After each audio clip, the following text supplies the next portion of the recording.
তো আসসালামু আলাইকুম বন্ধুরা, আজকে আমি এখন আছি বর্তমানে হাজরা নাটোর। তো এটা আমার এই এলাকা। তো দেখতে পাচ্ছেন এটি লাইট দিয়ে সাজানো গোজানো হচ্ছে। এই যে আপনারা কি এরাই জানেন কিসের জন্য এটা সাজানো হচ্ছে?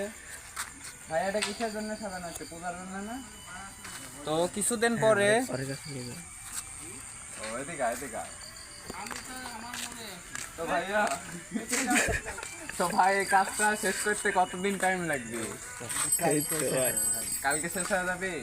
ও, তো ভাইরা বলতেছে যে কালকে এই কাজটি শেষ হয়ে যাবে। তো এটাও শুনে নিতে পারিস যে পূজা কবে হবি, কি করছি ভাই, হরিবাসর, পূজা কবে হবে? মানে হরিবাসর। কবে ভাই? বুধবারে। তো পূজা ওনারা বলতেছে বুধবারে শুরু হবে।